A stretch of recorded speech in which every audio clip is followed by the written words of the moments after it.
April 18th, 2026. Hello, I am John Michael Chambers, and welcome back to the monthly broadcast, Eyes on Gitmo, Wartime Analysis. This can be viewed at jmcbroadcasting.com and across our distribution network. And joining me today to discuss all things Gitmo, including a wartime analysis, is retired Lieutenant Colonel Tony Schaefer, retired Lieutenant Colonel Matt Mack, retired Captain Pete Hegseth, and of course, Mr. Juan O'Savin will be joining us a bit further on in the broadcast today. And to our viewers, the biographies of all these gentlemen can be found by visiting jmcbroadcasting.com. Click on contributors on the navigation bar. You will see their photos, their biographies, and a link into their world. So be sure to do that. All right, let me sort of set the tone before we bring our esteemed panel on. The Great Reset of the Great Reset. The Davos illusion is breaking. The so-called Great Reset is being reset not by Schwab, but by President Donald Trump. The reset that was never ours. For years, the elites promised a new order. Sovereignty dead, nations erased, citizens ruled by unelected bodies hiding behind sustainability and equity. It was never about saving the planet. It was about destroying independence, enforcing obedience, and conditioning humanity through endless crises. Their plan's been exposed. The Great Reset meant centralized global control, shutting down industries under carbon neutrality, corporate tech dominance over nations, crisis cycles to break populations. It was never inclusion. It was elimination. President Trump's counter reset. President Trump flipped the script big time. His reset is the opposite. National control, not global governance. Reindustrialization, not managed decline. Trade realism, not surrender. Energy dominance, not demonization. Currency sovereignty, not central bank digital currencies. It's not reform, it's a sledgehammer. He's resetting the system. The economic shockwaves are there. The media calls it instability. Wrong. It's correction. Offshoring, open borders, anti-growth policies are being dismantled. Friction isn't failure, it's fuel. This reset is production over tokens, freedom over obedience, loyalty over submission. So why do they fear it? Globalists had one weapon, inevitability. Keep you scared, locked in fear, convince you no alternatives exist. President Trump shattered that lie as well. Now their empire looks brittle. Davos depends on obedience. This reset depends on freedom. That's why they censor. That's why they attack. Because this is bigger than President Trump. It's a worldwide movement. And this is war. Make no mistake about it. Every energy law that strangles independence, every tech platform that silences truth, every treaty that overrides sovereignty, this is the battlefield. Trump is not negotiating, he's dismantling. With President Donald J. Trump, Dan Scavino, and Treasury Secretary Scott Bessent talking about eliminating the income tax, the dismantling of the Federal Reserve and the IRS, and the issuance of a new asset-backed currency, eventually bring us to a stable coin in the QFS, it is clear that great change is indeed now underway. Now, this was published by President Trump. This is published, here it is on the screen. We see by the U.S. Treasury Department dated March 26, 2026, just last month. In short, this basically states, in honor of the 250th anniversary of the United States of America, President Trump's signature will appear on future U.S. paper currency, along with Secretary of course, Scott Bessent. This is the first time, by the way, in history that a sitting president has had their signature on the currency. And believe you me, this is a signal, this is an action, and this is the beginning of something greater to come. It's just a matter of time before the federal note, the fiat currency money as debt system, will be replaced by an asset-backed US dollar per the US Constitution. So, coming back to me in conclusion, the Great Reset failed. The real reset rises stronger, freer, and unstoppable. This is God ordained. God, Trump, the military, the white hats, and you and me, folks, we the people. Pardon me, this is not politics. This is revolution, counter-revolution. This is the Great Reset of the Great Reset. And having said that, let's bring our esteemed panel of guests on to comb through some of the questions I have that I know is on the mind of our viewers around the world, mainly in America, but all our viewers in the dozens of countries that follow our broadcasts and others. Thank you, gentlemen, very much for being here. I salute you on behalf of the rest of our country. Juan 07, I'm going to begin with Lieutenant Colonel Tony Shaffer, and we'll go through the panel. 107 is on the record stating, quote, in all these things we're going to have to fight in this reset of America. The war in the financial realm is going to be the greatest of them all. Juan stated that back last year, June of last year. Jamie Dimon, of course, on the other side of the aisle, if you will, is on the record raising the issue of bond collapse coming, like the likes of which we have never seen. And Juan has gone on to say that the bond collapse may be 60% to 80% greater than the carnage we saw in the orchestrated collapse of 08 and 09. And Juan and Matt can talk a little bit later about all the activity and things they're doing on that front.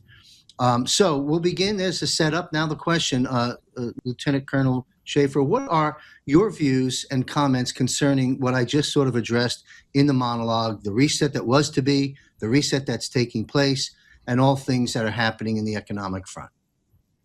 Thanks for having me. The basis for what our economy should be working off of is the Constitution, and it's not.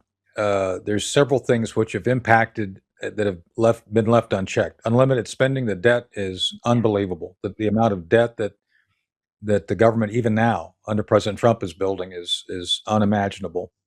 And within the context of that, the whole idea we just had the 15th of February. Of April. Both the tax day and the sinking of the Titanic, which I guess are related in a way. That the taxes we pay have no relevance to the money that the government spends. There's no link between the appropriation of money and the spending of the government, which to me, I don't know how it's gotten this far out of whack. And so when you have a government which is unwilling or unable, because of habit, to rein itself in, then the system itself is going to have to be collapsed in some form. And I think that's what President Trump is looking at. And maybe that's why he's not particularly worried about the continued spending of the Federal Reserve and others to kind of just manufacturing money. And one of the things I remember during the collapse you mentioned is when they talked about essentially what they call quantitative easing, which is a very nice word for devaluation of your money. So overnight, the money that people had saved up and worked hard to accumulate was devalued by 40% or more overnight, and nobody even got upset. I was amazed watching that. And I've been friends and mentors with some really good legislators. Judge Gohmert, Louis Gohmert, and I were very close friends, still are. Walter Jones before he passed. And these people schooled me on the danger of unmitigated continuous spending with no regard to the damage it's going to cause eventually to our economy. So I think there's a lot of flaws there. The other thing that, and full disclosure, I used to advise the Federal Reserve on national security issues. So it's not like I've not had time with them to look at how they do business. The Federal Reserve itself is not designed to benefit anybody except the bankers. That's it. That's all they do. As a matter of fact, at the time I was advising them, I was working on my second book, The Last Line, and it was about essentially the drug war becoming a real war, which just kind of happened. This is back about 2012, 2013, and they actually called me in and said, "Hey, we want to tell you about how we set up this banking system that allows the Fed to make money off of all these money transfers going to Mexico by legal aliens." I was like, okay, that's really good. But so they didn't care about the fact that the illegals were sending money back. They just cared that they made money off of it. So that's the system that I think we're confronting right now, is this system that has no regard for our Constitution, no regard for individual freedoms. It's all about a handful of individuals, Davos, Lloyd's of London, and others, London essentially, having established a very firm grip on most of the commerce of the planet. And President Trump literally upending it through a series of things he's done. And I keep telling people this, said this publicly on Newsmax and several other outlets. This is not about Iran. Venezuela wasn't about Venezuela. This is all about London. This is all about putting pressure on the system which has enslaved mankind, who was all for moving us to the point of where you will own nothing and be happy, because that's where it was going, feudal mercantilism, and clearly he got ahead of it. So it's time to actually recognize, as you said, that the financial issues that we face, to me, is another battleground, and we should be treating it as a military domain, as far as I'm concerned. So, Thank you, sir. So well said. And you know that you mentioned a moment ago, 40% of a devaluation in that one fell swoop move some years back, and it just nobody realizes that, and they realize they're suffering when they run out of money at the end of the month, but they don't right. understand the reasons why. And there's one of the big ones. Thank you, sir. Same question to Matt, Lieutenant Colonel Matt Mack. Welcome back, sir. John, man, I tell you, Tony hit spot on, and I recently was able to have a half-hour phone conversation with Ed Griffin, who wrote The Creature from Jekyll Island, and he is going to remote into our June event here. And I told him that reading that book changed my outlook. I saw him in person in summer of 1999 in the Bahamas at a conference, and it really shaped. I would have thought the Federal Reserve was part of the federal government. I had no clue. And he helped me to understand it. And I tell you, it's interesting what Tony just said. Before the Iran thing even kicked off, I was talking to somebody that Pete and I have met with. This person will be at our event here in June as well. And he was coming out of the White House, and he said, "Matt, the White House and the president know who's gunning for Trump. And they gunned for him in 2016, 2020, 2024, and they still are." So I'm thinking he's going to say North Korea or Iran or something like that. And he said exactly this. He said, City of London, Wall Street, and then they said the CCP. So Tony said, and I'm just going to agree with everything he said and keep it short, is the person I was talking to was coming out of a meeting at the White House, told me the exact same thing. And then the only thing I'll add is he said Venezuela, Iran, and Cuba aren't about conquering or taking over those places, but it's neutralizing the international order, the City of London, if you will, in those three places before we can do some things of greater import back here in the States, John. Yes. Thank you, Matt. And briefly share with us, so we can get this on the record, what the event that you and Juan and others are putting together in June. Give us the information about that so everybody knows. It's 15 through 17 June. It's called the Fraud Fighter Summit. And we'll have folks like James O'Keefe, Nick Shirley, Mitch Vexler, David Kenny, Ian Trottier, and a host of others. Sean Taylor on magic mortgages and mortgage fraud that politicians benefit from, i.e. like governor of Arizona, $400,000 house, $1 million mortgage and a $400,000 house. If that were legal, I'd love to be able to do it. But you're going to see all that fraud. Actually, I talked to, I think, a friend of Tony's, and I know Blano Holtz, Ian Burlingame, to come down and kind of talk about the level above what most people are talking about. Certainly, a lot of the podcasters, they don't seem to get this global battle we're in. And then that Wednesday, the 17th, it's going to be. You just heard about all this fraud. How did that fraud get enabled? Election fraud. And we're seeing Ed Solomon, Dr. Paquette, Dr. Doherty out of Texas, and anyone who says that our elections aren't manipulated in various forms, you're just not looking at the data. And we're going to finish it off that evening, inviting mathematicians to come out and talk with Ed Solomon as he goes into analysis and have them agnostic of elections. Is the hypothesis correct? Is the process correct? Is the conclusion correct? And if they agree that that's the case, certainly in your tabulators, you have what's called locked parallel motion. And we're seeing that not just with candidates, but with bond initiatives and everything else. It's going to be quite an event. We have already 300 people registered in 2 weeks. Excellent. Thank you. How can people register? Is there a place they go? Just go to fraudfightersummit.us. Fraudfightersummit.us. Gotcha. There was a bit of a Wi-Fi interruption. Was that fraudfighter.us? Fraudfightersummit.us.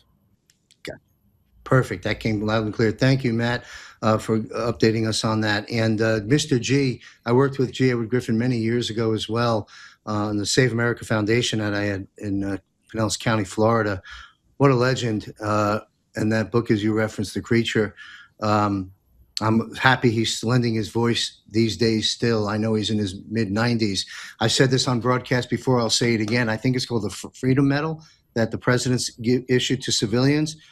Boy, let's get the president's attention and embrace one of those on G. Edward Griffin. What an incredible, brave, and brilliant, deep body of work he did for us all. He's got to be quite happy now watching it be dismantled in real time. Thank you, Matt. Same question on the economic front. Any comments from Captain Pete Matasu? Thank you for being here, sir. Well, John, thanks for having me. And to echo what Tony and Matt said, and maybe to build on it just a little bit, it is a military battleground, right?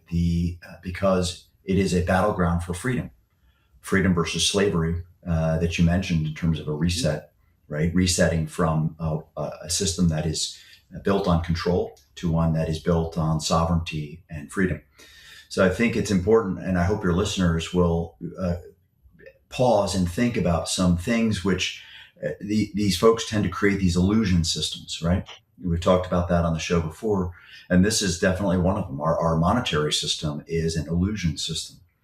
So if you simply ask yourself the question when you heard, for example, former Chairman Jerome Powell say the target inflation rate from the Fed is 2%. Well, shouldn't we pause and ask ourselves the question, why isn't it zero? And what Tony brought up with the Constitution and how this system that we currently have is contrary to the Constitution.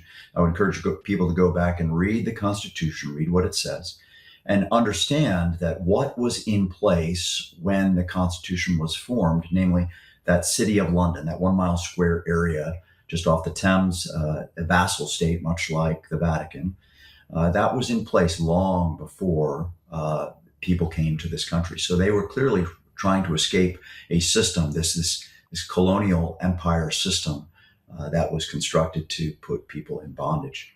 And the monetary system is one of the key areas where people are enslaved. And so I think it's important to reference, okay, so what are some of the things the Constitution says and how is that in conflict with the system that we have today? I'll let your listeners go do some research for themselves, but I give that inflation example as one that they can go pull the thread on.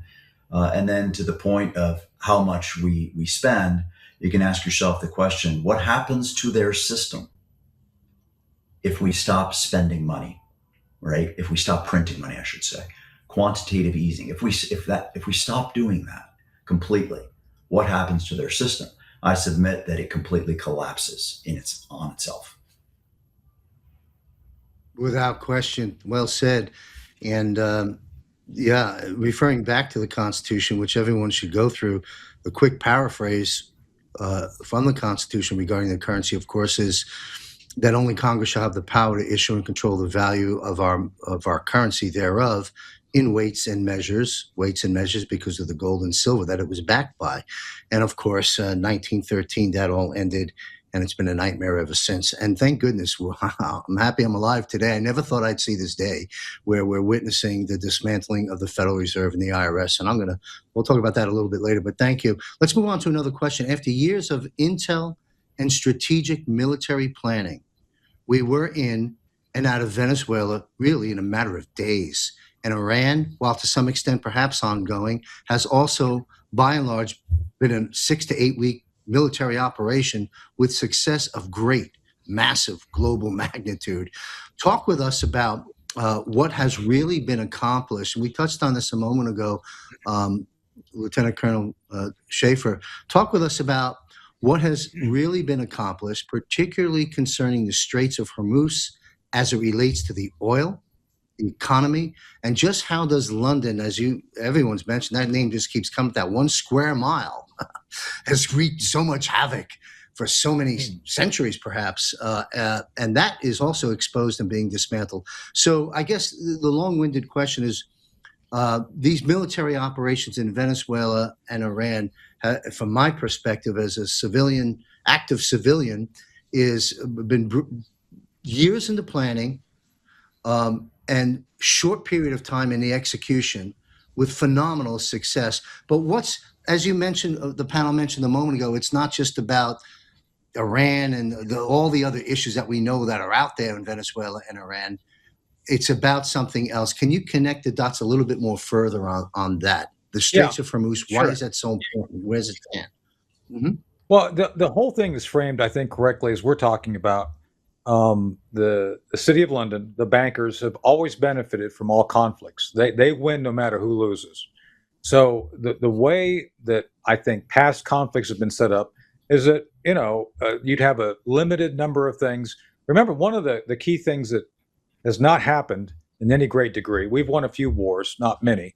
Since World War II, the outcome of conflicts is a continuation of the conflict in some form. Korea, we've never finished Korea. There's a technical state of war that still exists.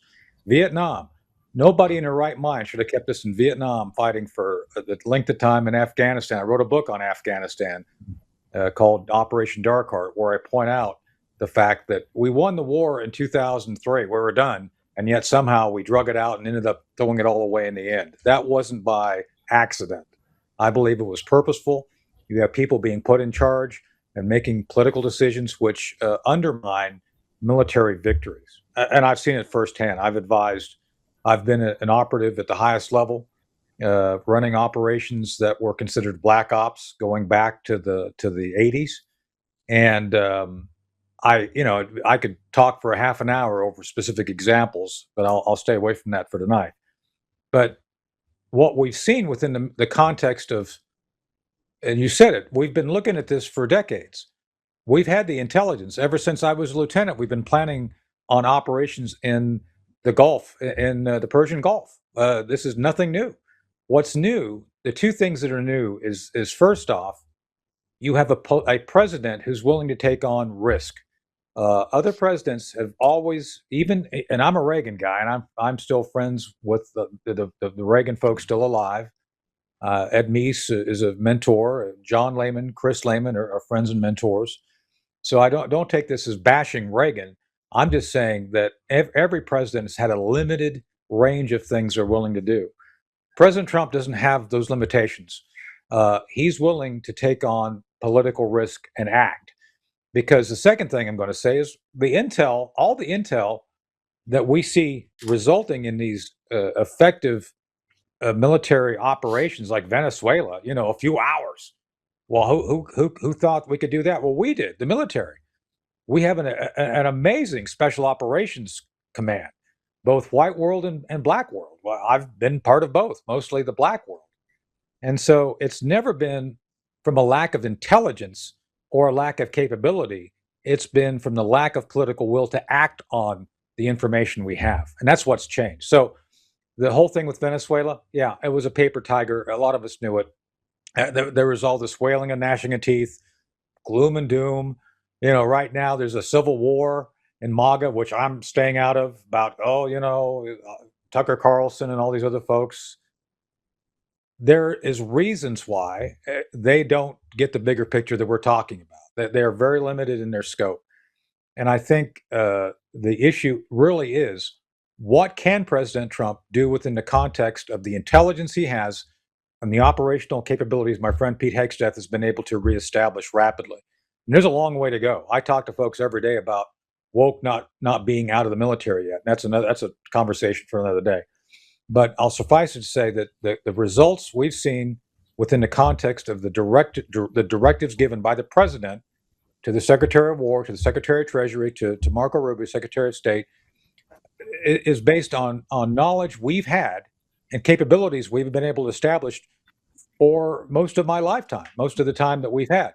The only difference is the political will. President Trump has the political will to do these things, and that's why we're seeing the changes in successful military operations.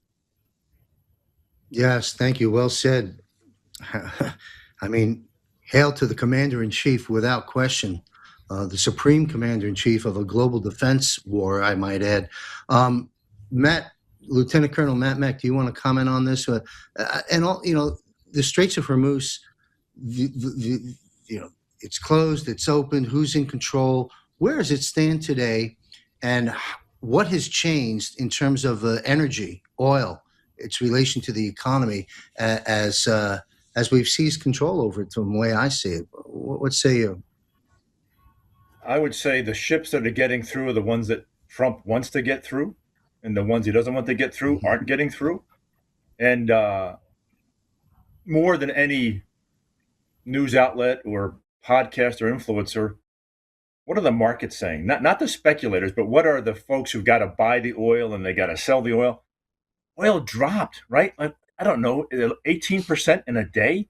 The markets, the folks whose money, the folks who have the most to lose singularly, not as a people or a country, they're telling you they think it's open and they trust what Trump's doing. And to what Tony said, in my time in the military, and I know Tony did it, I know Pete did it, when you're active duty, you are involved in planning for these plans. And believe me, every part of the globe has got something. But I don't know, and I'd ask Tony and Pete to chime in on this. This is the first president I've seen who, even in his administration, talks about the city of London. Looks at the world on a larger context. They're willing to actually tectonically shift that global structure, and not just trying to do it in the confines of, don't piss off our sociopathic overlords, but we'll go do this in Vietnam or this in Afghanistan, but we're not going to disrupt the true power brokers in the world. And I think President Trump is pretty much saying, hold my beer. He doesn't drink, so he's probably saying, hold my Diet Coke. But Tony's right. He has the intestinal fortitude and enough of I'm in it not to punch my card for something more. I'm in it to serve the American people, and it's refreshing. And I agree. I'm a big Reagan fan. Juan has been dear friends with Michael Reagan and Colleen, his widow, and he loves Reagan as well. But I have never seen a president with more. I don't know. I'll use military. We'll go a little more military here, with the cojones to actually take on a global system. It's refreshing. Yeah. Oh, absolutely. He's gone right for the jugular. No games played. That 1 square mile island over there, a city in London. Hold my Diet Coke. I like that one. Captain Pete, your comments on the importance of the Straits of Hormuz and how you see the current status of that. What are the absolutely. So I think that John, one of the key things about that region is it is a shining example of how the threat, the real enemy, and the control mechanisms that we've been discussing over the past 30 minutes or so have been in play.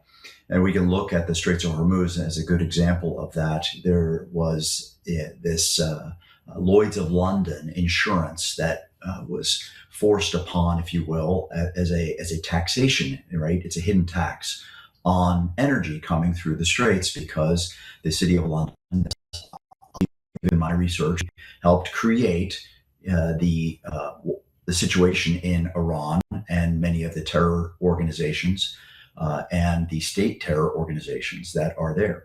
I encourage your readers to go do their own research and see what they conclude. But the result of that is this taxation that comes on energy, and energy, makes the world go round in many ways. And what's one of Trump's things? He hates fraud, as Matt's been talking about. He hates fraud, and he hates a playing field that is not level.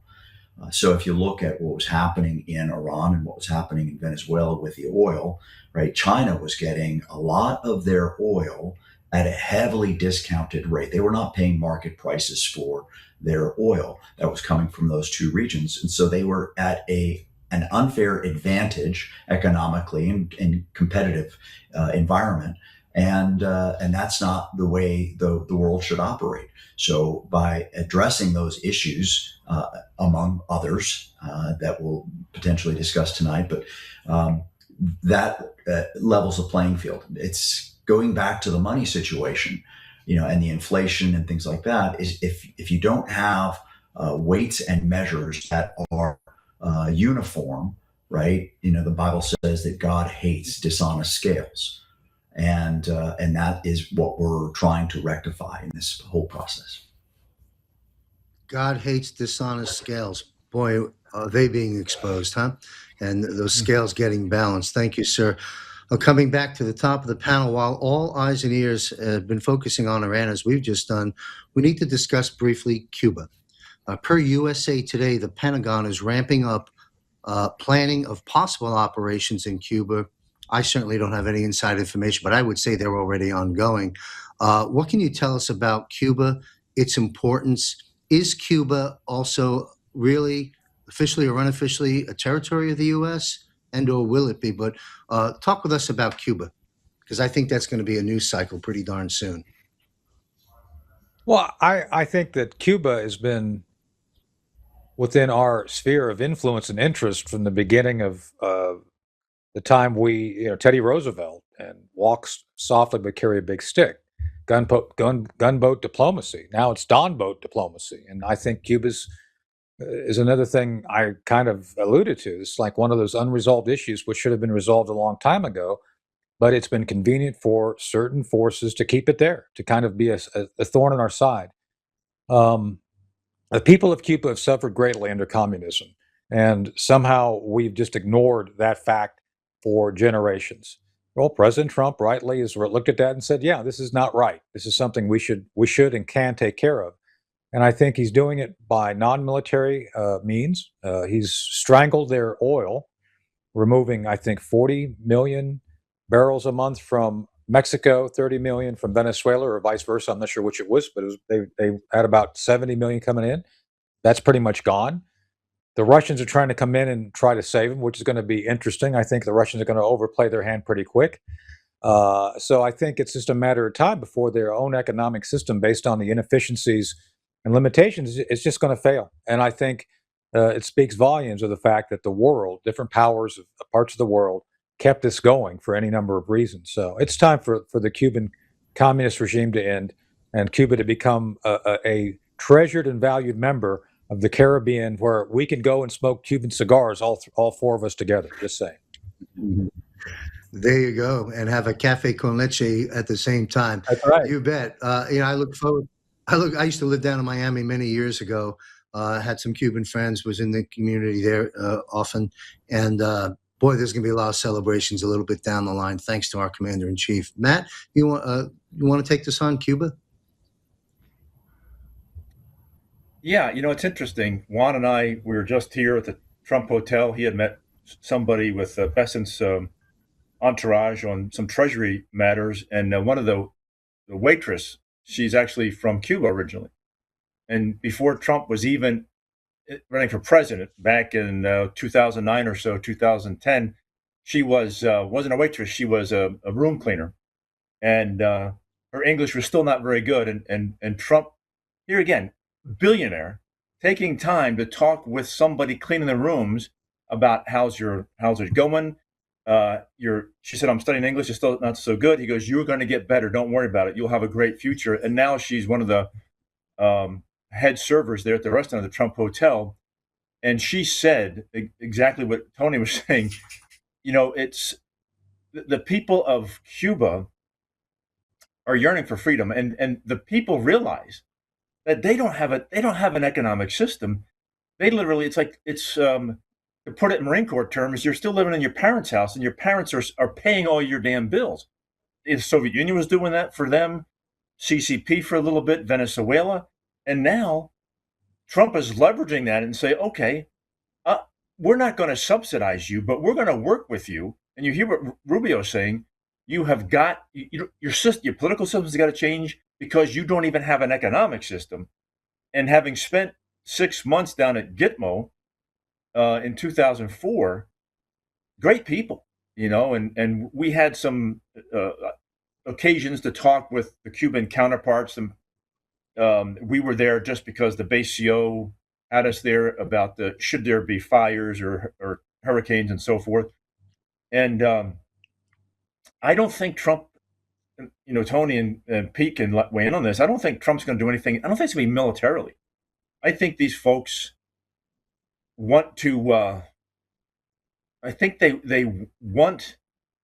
I think maybe they want something better. They're tired of the friction with the country, with us, and I think we're tired of it with them. And she was remembering fondly what Cuba was before Castro, much like I have friends who have a lineage in China, and they remember studying what China was like before the CCP, that culture, and they want that culture back. And I think the Cubans want that culture back, not communism, but Cuban culture.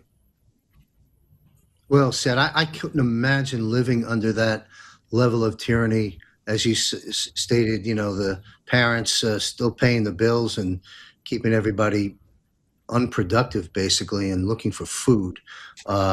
Unbelievable. And boy, that's going to come to an end soon. And that'll be a great day.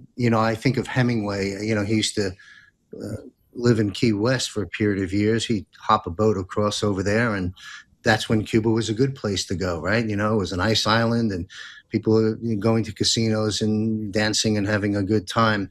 And I'm sure the people of Cuba miss that very much. It's coming soon, folks. Hang in there. Captain Pete, views on Cuba?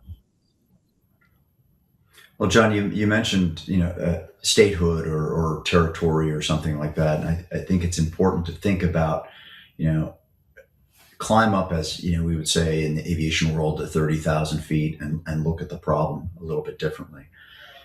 President Trump, his behavior, he may talk certain things, but we should know him by now, right? He says things like with Greenland or Canada or things like that. Often he says these somewhat bombastic things to stir conversation, to get people to think and break them out of the mold that they've been in and they've been shaped to be in for so long. And ultimately, I think if the control mechanism over Cuba, namely the government, is if you will starved out, right? It collapses on itself, like Tony and Matt have said. Then now the people have a choice, and they're going to be in a position to choose for themselves what they want to do. And I think ultimately that's Trump's goal for so many of these nations, is not to be, as Juan has said, our brother's keeper, but our brother's brother, right? To be there to assist and to help, but ultimately not to dictate how they do things, and they have to make their own choice. I personally believe I've met some Cuban people that are wonderful people, right? I personally believe they're going to want to choose freedom, and but they will have to make that choice themselves, and they'll have to fight for it. But I do think that we're not going to have any kind of a military intervention in Cuba. That's my personal view. Well, that's good. If we can get it done without the military, even better yet. Thank you, sir. We're going to go to back to the top of the panel. We'll circle around. Looks like Juan O'Savin has joined us. Thank you for being here, Juan. Yeah. I'm going to ask this question. What I see out there very recently, last week or so, there's a coordinated purge of sorts, if that's the right word, taking place, such as the termination or redirection of Pam Bondi as Attorney General. I remember retired Lieutenant Brigadier General Blaine Holt had a few things to say about Pam Bondi on this broadcast before. But we see coordinated efforts taking place, termination or removal of Pam Bondi as Attorney General, with esteemed attorney Peter Tickton making moves, it seems, to fill Bondi's role as Attorney General.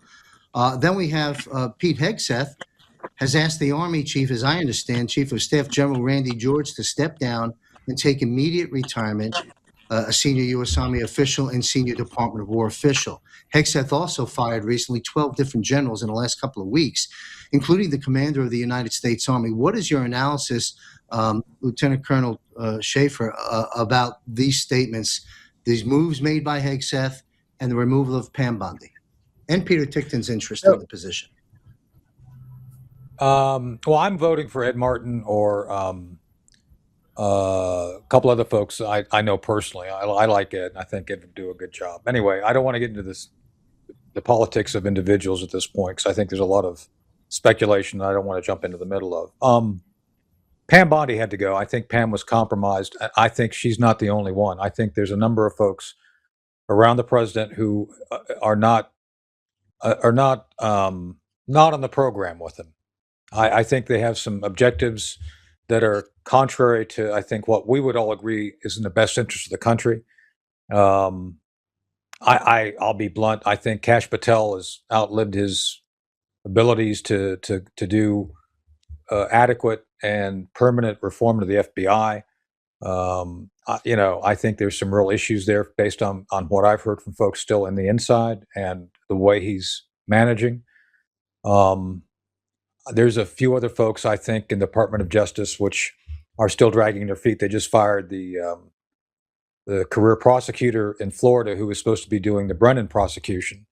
And man, oh man, I know for a fact that that's low-hanging fruit. You should be able to roll a Clapper, Comey, and Brennan easy. I mean, like easy. And so if you have resistance at the prosecutorial level, there's still big issues there. And I know for a fact that there's some other investigations that I'm aware of and I can't talk about relating to election fraud, which I'm sure we'll talk about some other night. Anyway, I think there needs to be an extended purging of not only DOJ, but some of the FBI as well.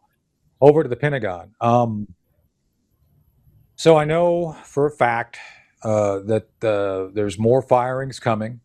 This has been a process which I think Blaine and I have been very critical of, because we feel that there's far too many general officers. Even if they're good generals, we got too many, and too many admirals and generals. I think Matt would agree with me. I don't know about the captain, but I think we've got far too many flags who have too much money and not enough wisdom to be effective as leaders, just saying. And it's not something I haven't said to generals that I've advised.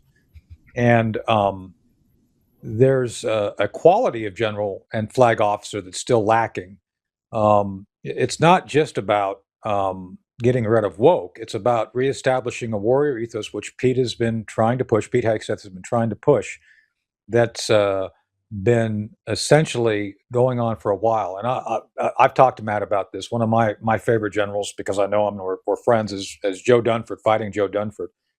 Joe was an exception of the rule because he actually came to the system. He maintained his integrity and fought to be essentially someone who told the truth. And I don't know how he survived as far as he did. And he made it the chairman of the Joint Chiefs, did a great job. But those generals are rare. Many more you have, and I would refer to Blaine because Blaine knew Randy George. I don't know him that well. I've met him, but Blaine had some specifics, and I've heard George resisted reinstating members of the Army who were fired over the COVID issue, over the refusal to take the vaccine. That was bad. And then he was also trying to shelter some of the DEI programs. For example, one of the people that Pete fired was the Army chaplain. And this chaplain wrote a 213-page prayer guide and apparently didn't mention Jesus once. Imagine that. So, yeah, it's kind of like, So I think there's some problematic things still going on. So there's more coming. I don't know what the schedule is. I know some of the folks I think they're looking at, but it's long overdue. And again, Pete has been able to reestablish an effective leadership team at the commands who are able to do the operational be able to take orders and achieve specific operational objectives as directed. But that's not good enough. He's got to establish a long-term solution where you have 06s, 05s, 06s, 04s, 05s, 06s being properly mentored through the academies, the service schools, and the war colleges. That's got to be fixed. That's going to take some time. And obviously the NCOs. I'm very close to a number of folks who believe the NCO corps of all services needs to be revamped. So much of that became all about me, not about what can you do for your country. And that's something that we should. I could talk a half an hour about that. So I'll shut up now. But I think there's more to come, and I think everything that's been done so far has been fully justified from my knowledge of the situations. Thank you. That's good to hear. And yes, it's a lot of cleanup, a lot of redirection needing to take place when you consider the 4 years of the auto pen presidency and the years we had Obama and others. This goes back to Clinton. No, this goes back to Clinton. So Yeah. I'm just saying. I bet it does. Thank you, sir. Matt, Lieutenant Colonel Mack, do you care to comment on this? Also, Peter Tickton, what's your views on the Pam Bondi issue? Pam needed to go. As what Tony said, and I think there's various reasons why. The most kind is she just thought you could be a normal attorney general in normal times, and we're not in normal times. Peter Tickton is a dear friend. Ed Martin is a friend. Peter and Ed are dear friends. So I know we had Peter on our show earlier this week, Peter Tickton, and Rudy called him, Rudy Giuliani. And Rudy Giuliani called Trump and suggested that Tickton should be the AG. I know something that the grassroots talks about, and we've talked to Peter about this, is boy, it would be nice to see, if you had this, Peter Tickton as AG and Ed Martin as Deputy AG. That would be a powerful combination. And again, they are very close, very good friends. And as Peter said, Trump knows we're at war, and he gave me a list of a couple of people in the administration. I won't go into all the names because Tony's right. There's some that I don't think are fully on the program that Trump is pushing. But Peter said that we're at war, and people better damn sure know we're at war and act like we're at war, and you have a limited time to get stuff done. So my vote, certainly, I don't. Ed or Peter for AG and the other one for DAG would be wonderful because they both are very loyal to Trump. And of course, Peter has known Trump since they've been 15. When they were 17 years of age, they actually roomed together, and they've been dear friends since that time. So having somebody in that position who is loyal to the Constitution, but also loyal to the president and has that connectivity, I think is something that might be needed. And we talked to the Pentagon real quick and about folks being fired, and certainly about the COVID stuff. When you get to Pete Ask Him, his son has gone through hell from AOCS and that sort of stuff, where he stood up, wouldn't take the damn jab, and was forced out. I mean, weeks away from graduating, going to Pensacola and start flight training. And I know he's the BCNR, Bureau of Correctional Naval Records, and he's got a Navy captain who's honchoing it. But I think, sadly, in some instances, it's not going as fast as it should. I think for people who they have a pretty good package, and I know there's some frustration there. And as Tony said, he knows more about this than I do, but I have a couple of friends, retired Marine 3-stars, who do tell me that that and they were generals, and they said the flag officers, that needs to be cleaned out. And Tony's absolutely right. Not only do you have too many flag officers, but when you have that, John, they have an ensemble, they have a staff, and good Lord Almighty! I mean, we won a freaking war with a lot less generals and admirals, and we did well.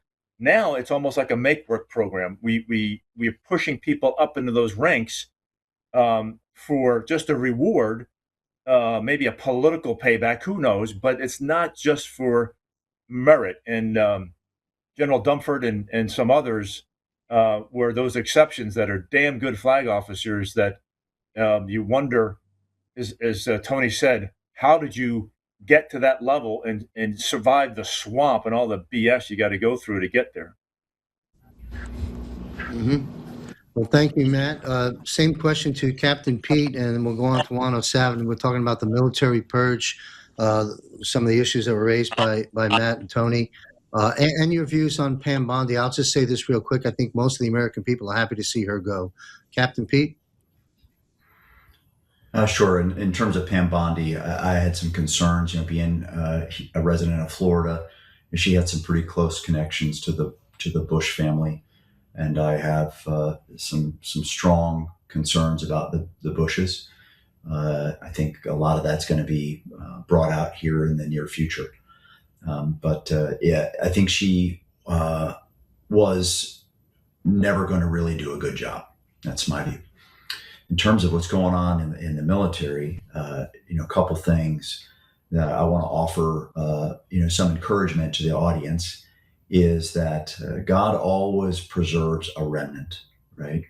So I believe the same is true in the military. There's some amazing, amazing people in our military, and there's some folks that need to go for sure. So if you look in reference, to what God did with Gideon's army, he started off and he chopped down the numbers twice until he got to the folks that really were the ones that he knew would be the true tried and true warfighters. And I think that's what we need to do as well. And I believe that Secretary Hegseth is trying to do that as carefully as possible to ensure that the right folks are that remnant remaining that we can grow a new military from, because frankly, it's been infiltrated, just like every other organization in our government. It's been infiltrated. To get back to what's going on with the people, some of the people around President Trump, I do have some grave concerns about some of the folks who are very close to him, and I think we should always be watchful and prayerful and look for some true discernment about what we see, and expect that what would the enemy do? He would try to put people very close to the president, and I think that's something we have to be cautious of.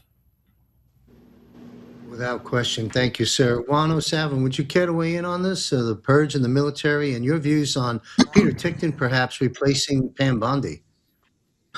Well, I had a friend, Carlos Hathcock, back from 80s and 90s. He was a sniper in Vietnam era, 93 from confirmed kills. And he, of course, ran the corridors of the Pentagon during much of that era, during and post Reagan.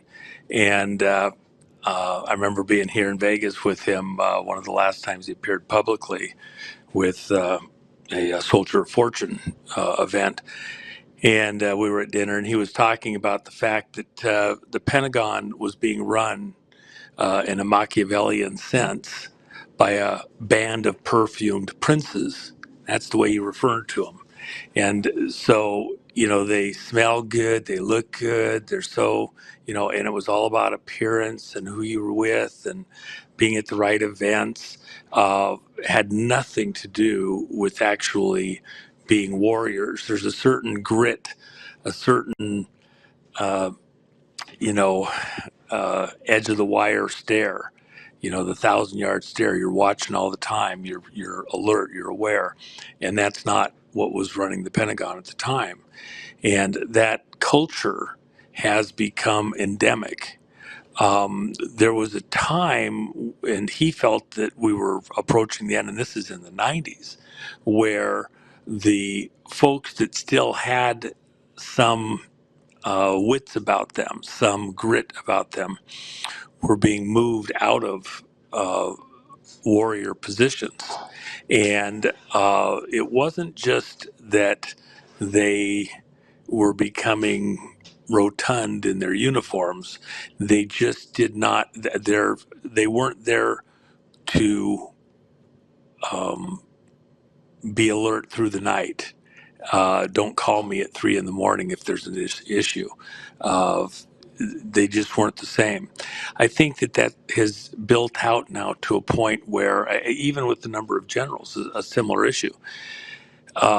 We should not have allowed it to get so top heavy, and it's time to clear out that top heaviness. And even taking out, a dozen generals, it's a nice start. It's just a start.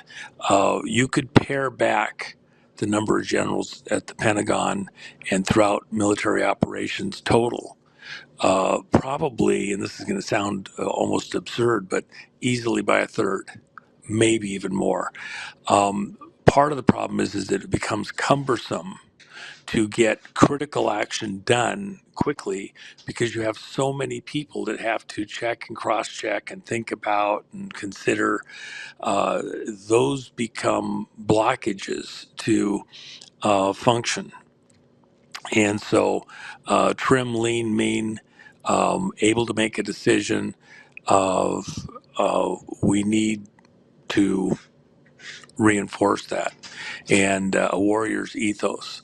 Even just changing it to the Department of War is a critical piece. You've got to reinvent the way that people in those areas think, function, present, and then also decide to get the hell out of the way when the time comes. When and that's always probably been the case, through every era, war and otherwise. But this is more critical than ever, as we've seen across the world. We're now going in and cleaning things up, taking things out, and stopping with this get along, go along, putting up with bullshit around the world. It's become endemic in our relations around the world. So more power to them. Godspeed. Go kick more out. Send them down the road. Don't let the door hit them on the ass on the way out. Let's get it done.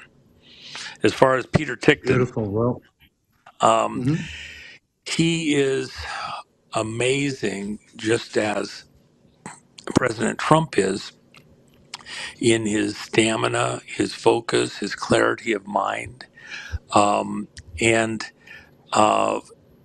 the one thing that everybody needs to don't be critical that Trump got Bondi in there or Cash or some of these other people. I said from day one, I believe I said it on your show, John, that these were temporary people, that they were going to come in, get a movement going a certain direction, but they would be out relatively early in the administration because Trump had to get people he could get past Congress and get appointed. These were people that appeared relatively non-threatening for all the ranting and whining and moaning and everything, but we're approaching the end of this early phase, softening up many of the enemies of the president and of America. And now it's time to come in and ratchet up radically. Even coming into the midterms and the races, there's so many disclosures that have to occur. And of course, what Trump has been doing is addressing all the issues outside of the United States that could be used by these globalista deep state players across the world, including China and the Brits, to take our attention away from things that we're about to do internally by dealing with places like Iran, Venezuela, by the way, the Korea situation, which you haven't heard very much about, and then Cuba and other things. What President Trump has been doing is dealing with these things up front, bringing them to a head and removing the ability of the deep state players across the world, not just here in the US, to pull our attention away and scare the living crap out of everybody with any, is it nuclear? Is it war in the Mideast? Is it financial tied to oil and energy or other things? As he addresses those issues, works through them, and then neutralizes them as we move back to the most critical phase, getting honest elections in America and then honest money, dealing with how elections are run and the election frauds that occurred 2020 and before and after. The attention is going to go here domestically, even with the prosecutor being taken out on the Brennan matter. Why? Because we're actually getting ready to go to war. We're getting ready to have real arrests, and then the prosecutions that follow. That will go on for years. It won't be over in just a couple of quick early arrests. Some of these arrests, most of them, I don't think happen even until the end of the year. And so as those things happen, the deep state players were hoping, even with things like the bond crisis that's out there looming, to pull the attention of the American public away to these critical life and death, moment to moment. Can I function in my family? Can I pay my bills? Will I have money for the rent and taxes? Taking those off the table as cards to be played against us within the media and the politics and the politicians. And so that kind of amounts to battening down the hatches, choking back the sails. You short sheet the sails where you don't have as much sail in the wind, because the wind is going to become so high that you don't want to be keeled over. And so you still need to be able to sail forward, but you don't want as much sail out there. And so we're getting ready to move into the most, the scariest part of the storm. And if people think we're in the storm now, no, not even in the slightest. You haven't even seen waves breaking over the bow yet. We have a lot yet Wow. ahead. And I think we'll look back on the next year and a half at some future date and realize that, because of the size of the population of the people on the planet, in part, but that there will never, you can't look at any other era in the history of the world where so much will have happened to so many people so rapidly as what's about to happen, and the changes and the dramas that are coming. It's going to be an absolutely unbelievable next 18 months. And remember, part of the issue here is President Trump is now just a little over 2.5 years from the 2028 election. We have a lot yet to get done. And President Trump, since he was at Butler and nearly killed in that shot, he himself has spoken to people around him and acknowledged that he feels an urgency that is even greater than what he already felt, because at any given moment things could happen, but for the hand of God, we have to get as much done as quickly as we can. They have an order, and it's not about dates so much as it is checkpoints. And so he's clearing the decks, getting ready for the main events that will be, in reality, taking out these people who, through election fraud, have gotten into control positions, not just in America, but across the world.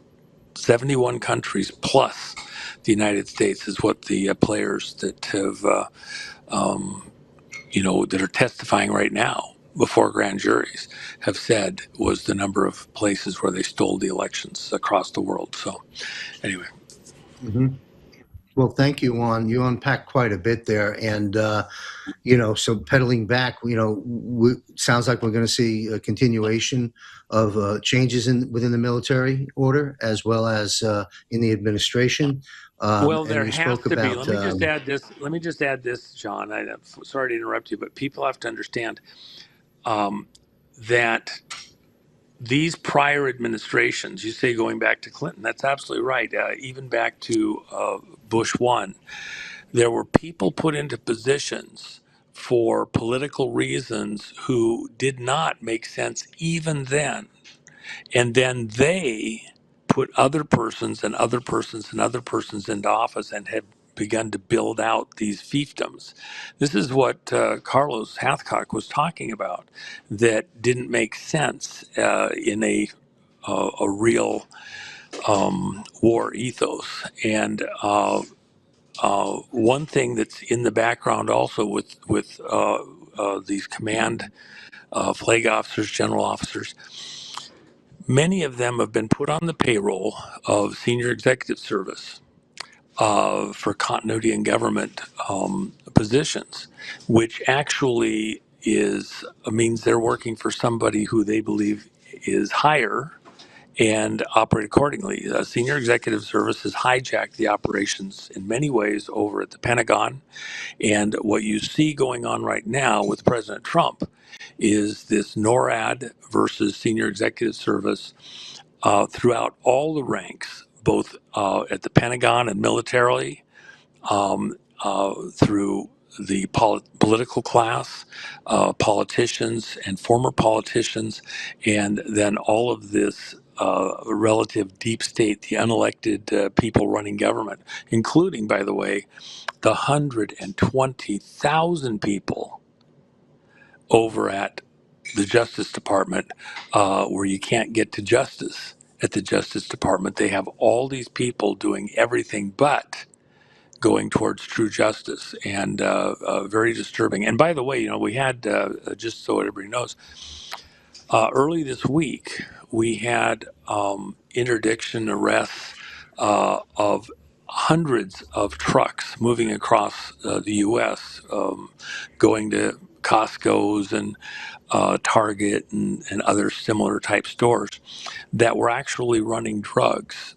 These drugs were being brought in from Mexico and trafficked across the United States, and it wasn't just pound here, pound there. It was thousands of pounds, and the tens of millions of dollars were seized, and that was just a slice. It was one day in time where they went out and seized these unbelievable amounts of money and drugs that when you say, well, what would that amount to a week, a month, a year? It's an astonishing figure. That was something that some people that I deal with had wanted to do as far back as 2 years ago. They knew the networks, they knew the players involved, came into this administration, wanted to act quickly, and there was blockages at Justice Department. That was authorized and moved forward with just since Pam Bondi was out. And so I expect to see more of that, but that was just one slice of the things where there's been failure to act within the Justice Department for whatever political, economic, jurisdictional reasons might have been there. That's a change in direction. It's got a huge impact into a lot of other places. And by the way, the political assistance of the people involved and the financial banking assistance of the people involved, that's coming. Just in that one slice, it's going to be unbelievable because the amount of numbers and money, even people involved at the borders. Those arrests are going to be epic as they continue to roll through. So there's probably at least as many people as were arrested early in the week, at least that many more people to be arrested as this thing builds out and the information builds out over the next couple of weeks on that one matter alone, drug trafficking in the southern U.S. wow. Well, thank you very much, Juan. I'm going to go back to the top of the panel and take a different turn. And Tony, Lieutenant Colonel Schaefer, you mentioned very briefly in the very beginning of the broadcast something that I'm now going to pick up on. let's put up image 5. The comments and attacks coming from Tucker Carlson, Candace Owens, Alex Jones, Megyn Kelly, Marjorie Taylor Greene, and others, in my opinion, and I'm entitled to my opinion, folks, are vicious, false, divisive, disruptive, and baseless. Here we have Marjorie Taylor Greene. I'll just read this since it's up on the screen. You may have supported President Trump for 10 years like I did, but this is not the same man. The American people have to open their eyes and deal with reality and deal with truth. This is not the same man that we supported. And that's some of the kinder statements that she and others have stated against our commander-in-chief at a time and war, President Donald J. Trump. Let's look at image number 7. Dan Scavino. Been with the president probably 3 decades. Just published a week ago, there are many dedicated people in the government who could leave tomorrow and earn tens, if not hundreds of thousands of dollars a month as so-called influencers on social media, but they chose to serve the American people instead, all while the so-called influencers talk shit all day long and get paid big money for clicks and impressions. We see you. Dan Scavino followed the very next day, image 8, by President Trump. I won't read this whole thing, but I think you get the gist of it.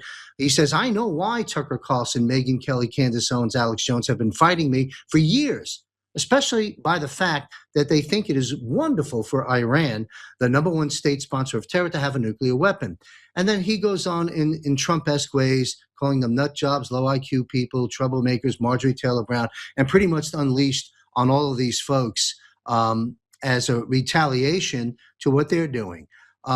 It's been reported that the United States government is about to investigate influencers and who is paying them. So my question to Lieutenant Colonel Schaefer, starting at the top of the panel, are these individuals clueless? Are they part of a psyop being deployed by, let's say, the White Hats, being deployed by us to reach certain goals and raise certain narratives? Or have some of these individuals already, shall we say, been dealt with, and we are perhaps witnessing what we may call the 2.0 version of the original individuals? This isn't crazy stuff. Look what we had walking around in the White House for 4 years. Are these enemies of the state? Enemies of the state, clueless, part of a psyop? What say you, Lieutenant Colonel Schaefer? Because this is really disruptive or perhaps productive. It's hard for me, the layman, to figure out. Well, I know a lot of these folks from having been on with them. Tucker, I know from when he was at Fox, and we've texted several times. And then Megyn Kelly, I know Megyn, and I know Jones because I've been on his show. So, and by the way, I've always been a bit reticent of going on with Alex Jones because Alex kind of has a reputation for going off the deep end. He's right on some things, he's wrong on some things. So I think the notable common feature is that they've all become it's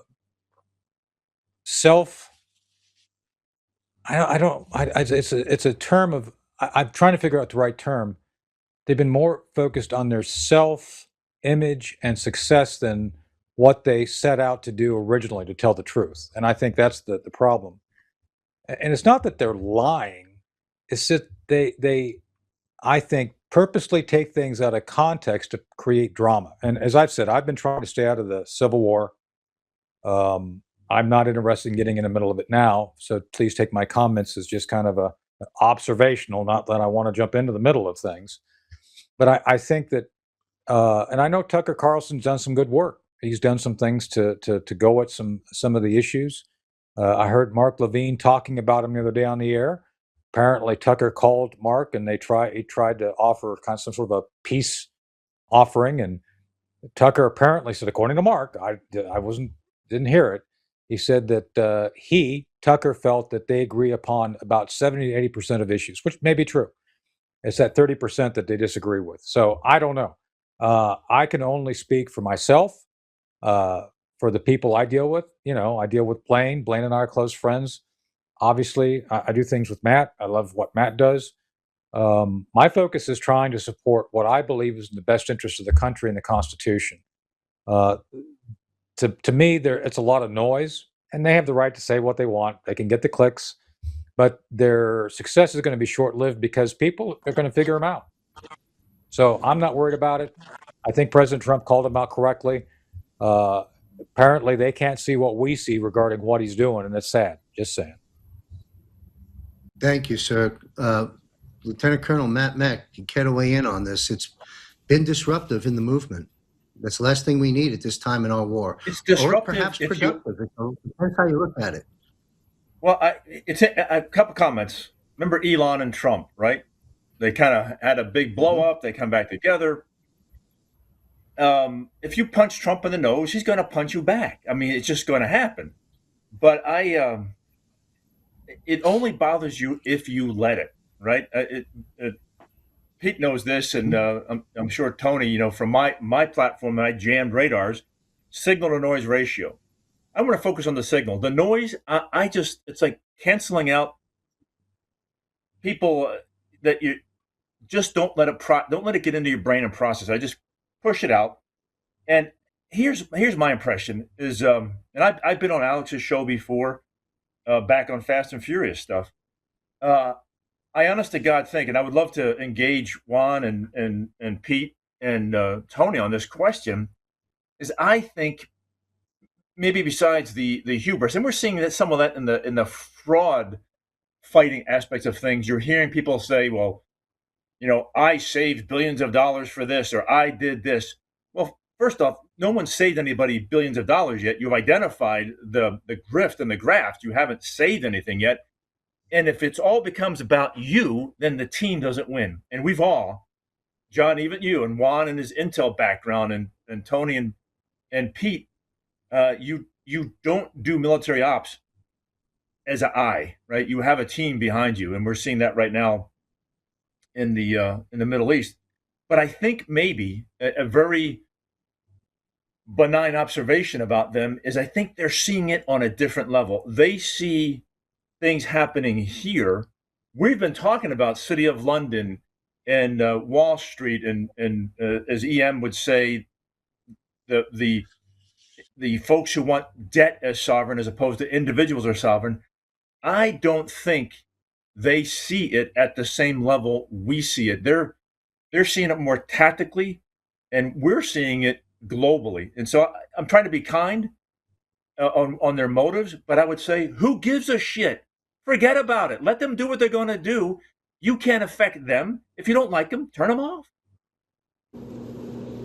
Yes, thank you. I think of a fire truck racing to a fire. That's a mission, and some crazy dog is chasing the fire engine, and that fire engine just keeps going. To your point of distractions, noise, stay focused on the target and the enemy, and let the chips fall where they do with these individuals. Same question to Captain Pete. I think you know the subject matter here. Absolutely, John. Well, pivoting off what Matt said, the late great Boone Cutler said, "Protect your mind, control your emotions." We are in fifth generation warfare. And I'm not implying that what the folks you mentioned are doing is some sort of planned operation. I don't know. Could it be? Possibly. I don't know. But regardless, ignore it. Right? Protect your mind, control your emotions, and rise above. Because they're trying, the whole process is, and the stir is trying to distract you from what is really important.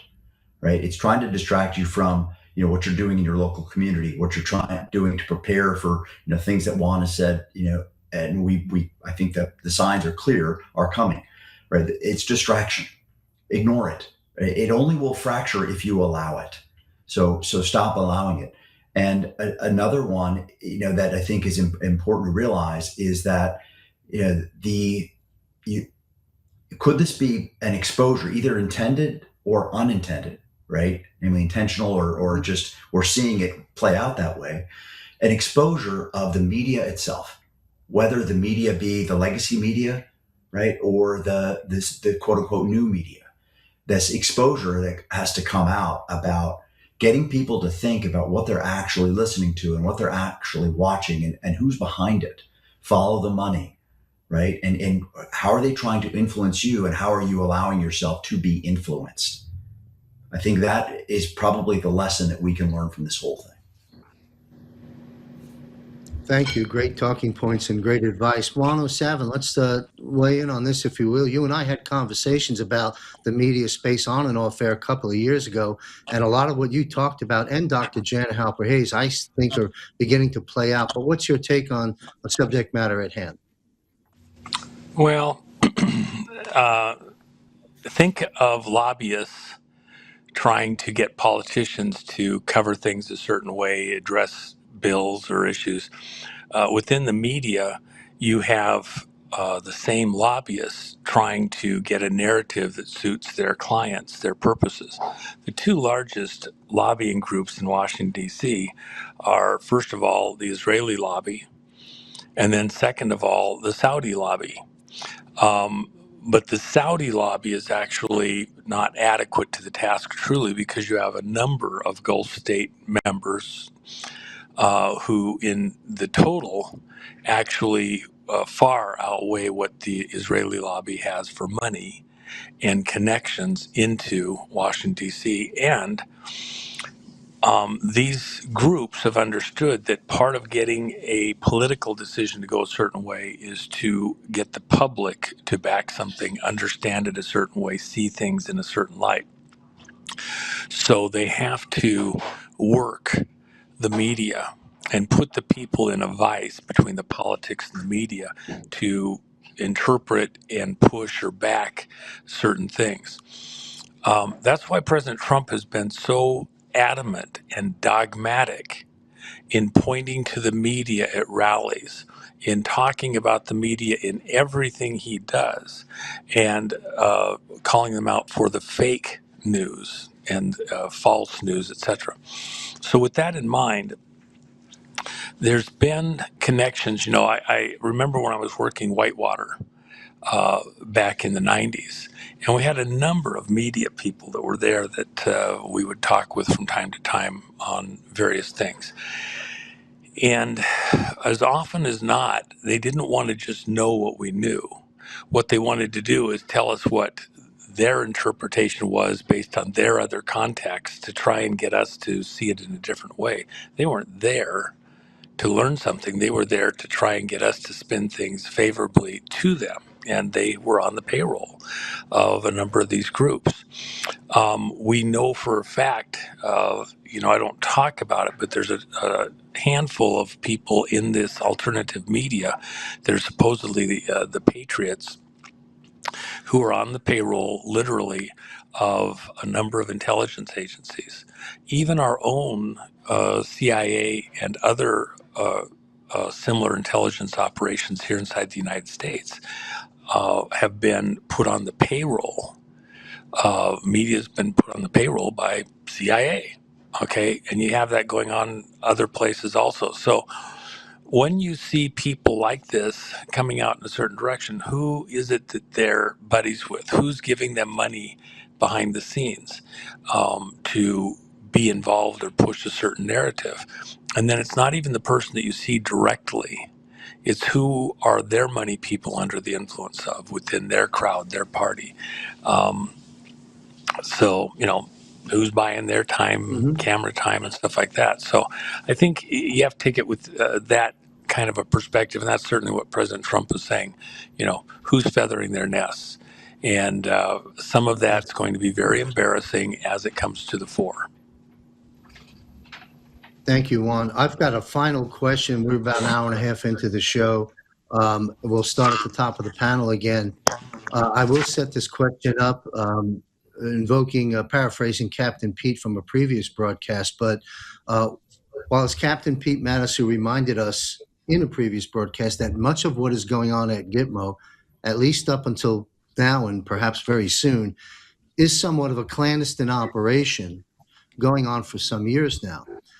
Clandestine perhaps being the key word. It is widely understood in many circles that the indictments, investigative and prosecutorial proceedings, tribunals, and even executions have been and are being carried out on land in multiple locations beyond Gitmo including land, air, and sea. The Gitmo Media Center, which Mack has talked about quite a bit on previous broadcasts, and in my opinion, the emergency alert system for that matter, Gitmo and the Media Center is about, in my humble opinion, to be activated. This will change everything. And as Lieutenant Colonel Matt Mack has discussed in previous broadcasts here on Eyes on Gitmo, the Media Center at Gitmo is perhaps the size of a university or school gymnasium. And it has been reported to me that the vetting process is presently, right now as we speak, underway as to who will be reporting from Gitmo. So all roads lead to Obama, per President Donald Trump. Having said that, Lieutenant Colonel Schaefer, where are you at? What can you share with us, I should say it that way, with us concerning Gitmo tribunals? Do you believe we will see the high progress that we just touched on a moment ago? Do you believe we'll see them and tribunal-related activity this calendar year? And if so, before July 4th? Or is this something that gets pushed out even further?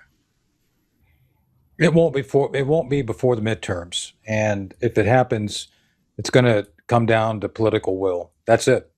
I don't think the president's going to do anything until after the midterms. I think we've got a lot of work to do to get there. And I don't doubt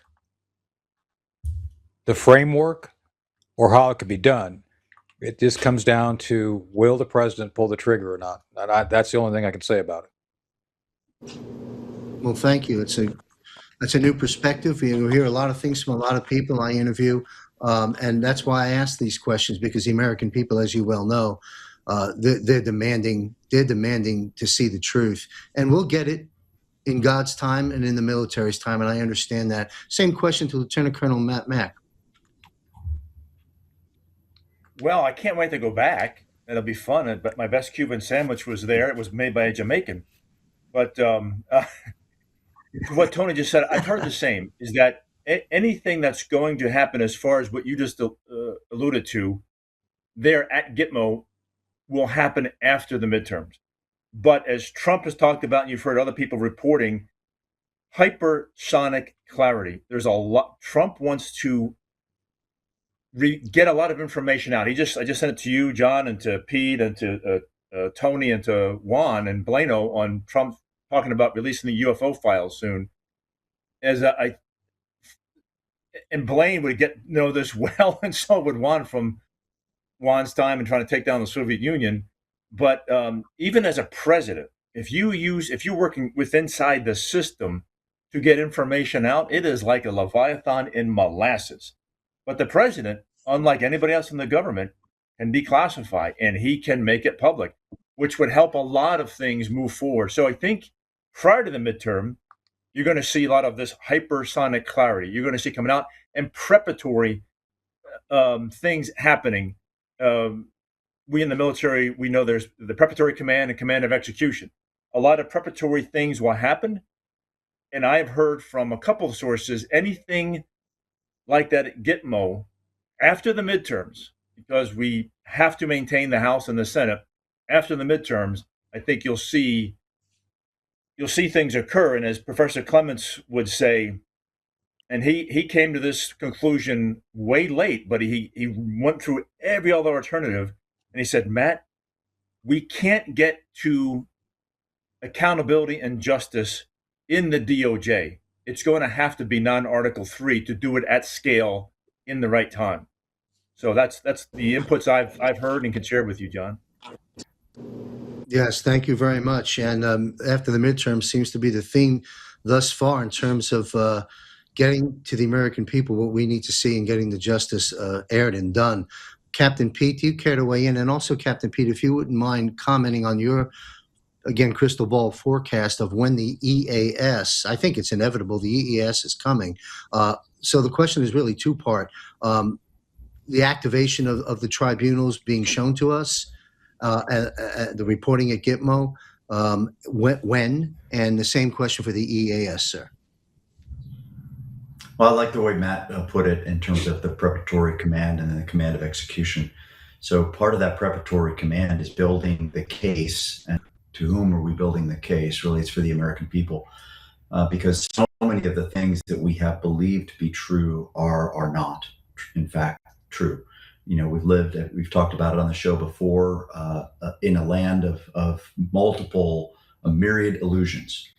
And those illusions need to be brought into the light so that people can see for themselves and then make their own decisions and then have their own convictions on, all right, we need to have some accountability for those who have perpetrated these illusions that have kept us in bondage and kept us in conflict, living in conflict unwittingly with what was written in the Constitution. So I think that those things need to be done and brought out so people can see, and then once that is apparent to folks, then the stage is set for the execution. The thing that comes next is the trials and the accountability, which is absolutely necessary. The timing, is it date based or is it event based? Most military plans are not driven by specific dates. They're driven by specific events that need to happen, right? And how that timing synchronizes is absolutely critical in the success of the operation. So I think that we're going to see stuff. But back to a question that you asked me, I think it was the last broadcast, about what does success look like, and in terms of the midterms, right?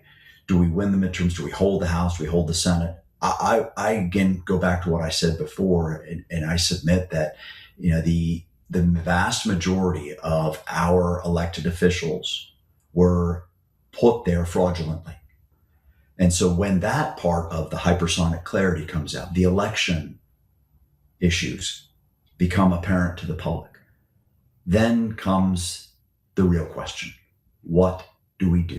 What do we do with people, right, who are put there fraudulently? And I think that is the bigger question. Thank you, sir. You bet. Real quick comment. We'll take the question to Juan. Mack sent this to me. I'll read the headline. Trump says first releases from the Pentagon UFO study will come out very, very soon. And we're going to take that on next month because time is running out. This is a final question to Juan, but we are definitely going to take that on. And we touched on it an episode or two ago with Blaine Holt, General Holt, and he certainly, as Matt was alluding to, knows a few things and was apparently starting to drop some information for us. I can't wait to take that question on. So come back, folks, next month and listen to this panel take this on, because it's coming, folks, coming to a theater near you. Juan O'Savin, sir, if you want to talk about, comment on the trials, the dates, the events, EAS, and so forth. How do you see this playing out? Because everyone's on the edge of their seat, as you know. Well, an emergency alert is not the same as an emergency broadcast, by the way, EAS and EBS. The key thing here is What is the difference? that, What is the difference? well, one is alerting for everybody to go take cover. One is alerting, here's what's going on, and Okay. broadcasting that to the public so they know, from one source with precision what's going on, as opposed to having to guess, through the regular media. It's an official broadcast system giving you the directives so that you can stay alive wherever you're at and respond or seek cover when it's safe to come out. The issue is actually not quite the way I think it sounds when you asked it. It's also about within the Gitmo. Gitmo is about, first of all, apprehending and taking into custody the people who've done all of these dastardly things. And then they get the opportunity to prepare to defend themselves at trial, and then they're tried. And so the period from the beginning of the arrests to the beginning of the first trials probably isn't as short as some people would think it might be. I would venture a guess because of the magnitude of the crimes. And also, remember, you want the public to understand enough of what's occurred so that they're not having to question, why are we doing this? So they'll use that intermediate period from the time of the arrests to bleed out information so the public understands the context in which these people were arrested. And then the trials themselves, while they may be relatively short compared to a normal civilian trial with a judge and jury and the way things are there, they will be staccato, but they will be detailed enough that there is no question within the public as to the guilt and veracity of the charges and the need for justice to be served. So there's a certain amount of time, there's an information soak, just like heat soak. Um, when you start a car, if you go from sub-zero temperatures and just put your foot to the pedal and race to top speed, what ends up happening is you blow gaskets because the metals uh, heat up at different rates, different part of the engines. You don't have a nice smooth temperature. So whether it's an aircraft or a car, what we do is we allow them to warm up smoothly, bring them up to temperature at a lower RPM, get all the parts kind of up to their operating temperature, and then you can floor it and go do what you want to do. We will bring the public up to temperature at a reasonable rate so that we don't blow gaskets all over the place. And once the public understands, they've got some, core understanding, the broad cross section of the public understands what's going on, then we put the pedal to the metal and speed right through many of these prosecutions where treason, traitorous activity has occurred. I do believe that some of the very earliest arrests will actually happen probably not before July 4th. It's possible. There's been talk of Brennan's arrest, for example, being even before the end of this month. However, with what just happened within the prosecution, I think that that'll be used as an excuse to buy a little more time.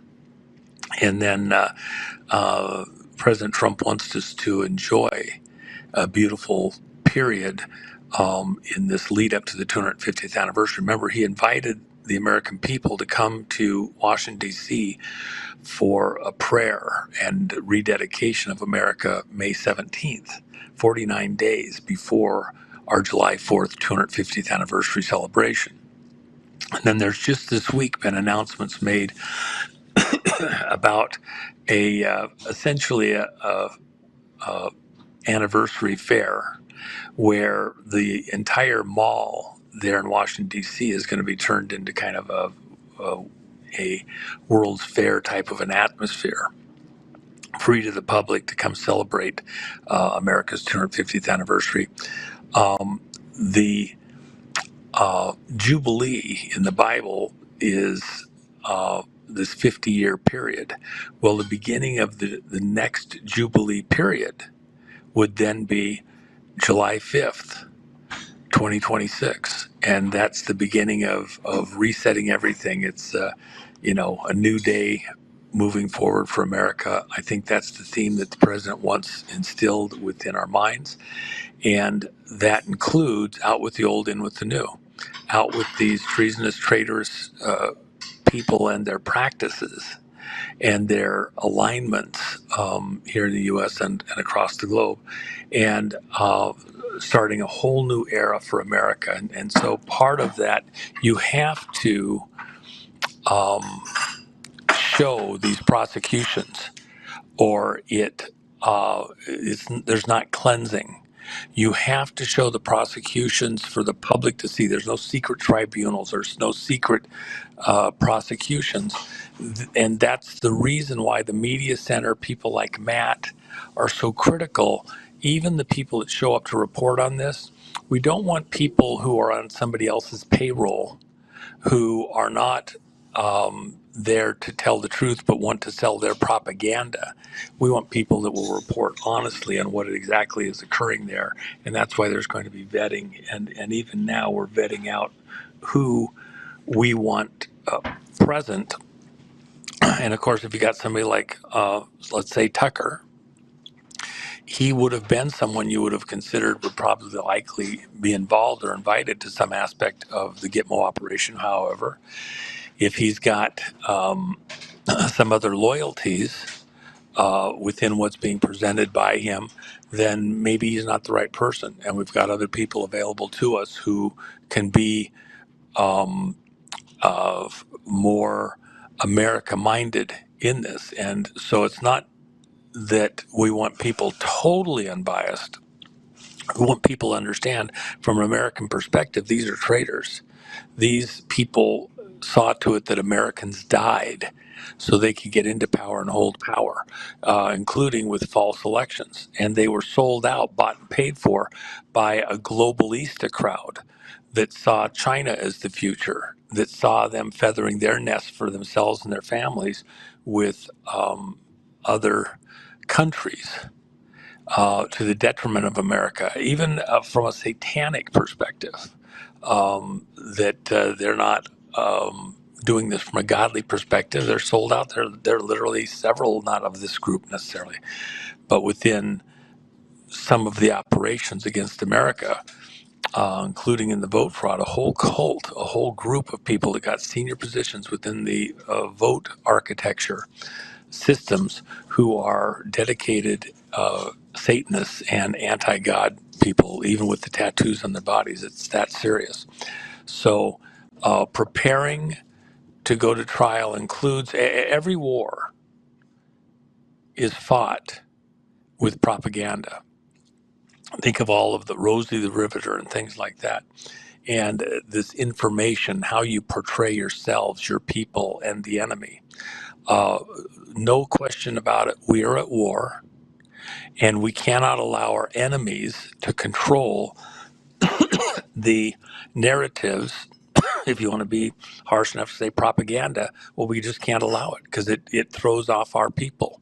So we need to own the information narratives and accurately enough that people can understand it. And that's why an EBS is so critical. If you've got media that could misreport to the benefit of our enemies, even active ongoing operations within troop activities, movements, etc., you have to shut it down and not allow them to broadcast that while you're completing things that must be done. And we're occupied territory here in America. That's what President Trump showed at the rallies, where twice he had a flag that was shown in the background as he walked off the stage, two of his rallies, Michigan being one, where the stars were blacked out in the language of flags, which President Trump has used, which I've talked about numerous times. The language of flags, the blacked out stars means it's to your own troops. Move with caution. Trust no one to be who they say they are, even if they've got the right badging, etc. You're in an occupied territory, operate accordingly. It'd be like being the French resistance and the Nazis have invaded France, and now you gotta not just the people in uniform, but the ones that aren't in uniform. Who's the spy? Who's sold out? Who's involved? Trust no one. Trust but verify. Known assets of known and trusted. With that kind of an attitude, we are weeding out those people who may be willing, participating, or unwillingly participating in putting out narratives that are detrimental to the mental health or the activities of American citizens and people all over the world. We're just not going to let it happen. It's sound military doctrine, and it's sound in protecting your own people from false information narratives, and an EBS where we control all the information going out for a period of days to protect our movements and activities makes perfect sense. Thank you very much, 107. You know, prayer and the prayer and pledge for 49 days will certainly tip the scales in the right direction in this battle between good and evil. And we certainly look forward to that, and it's coming very soon. Everyone needs to participate. Thank you very much to this panel, esteemed panel of military and intelligence experts for your time, expertise, and analysis in this broadcast. I greatly appreciate that. The biographies and contact information for all these guests are on jmcbroadcasting.com. Click on contributors and remain connected to the individuals as you choose. I want to thank you all very much. We will be back in just a moment with a closing announcement.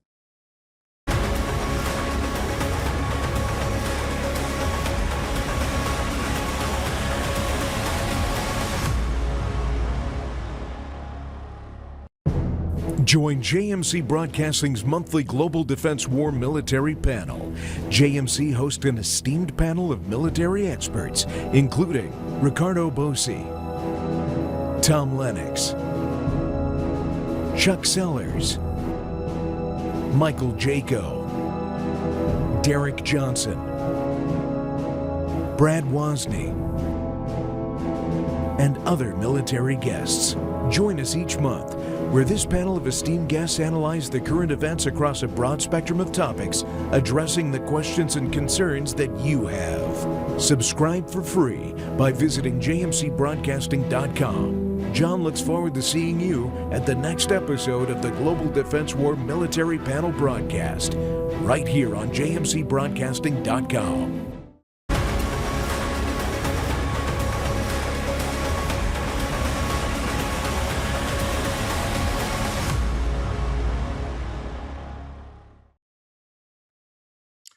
What a great episode. Again, I want to thank our esteemed panel of military and intelligence experts for bringing some clarity to some extraordinary events and issues that we are facing and that are just down the line. Please share this show far and wide, and stay alert, eyes wide open, ears to the ground.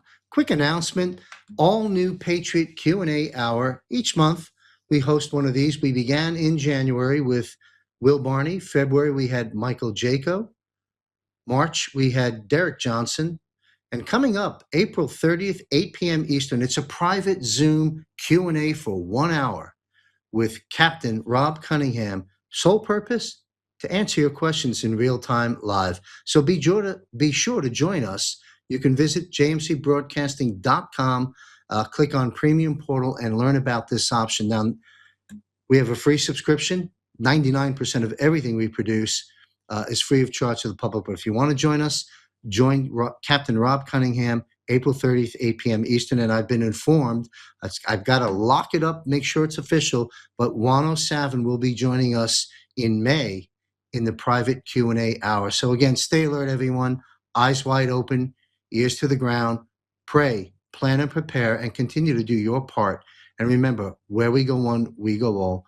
Be safe, everyone, and may God be with you.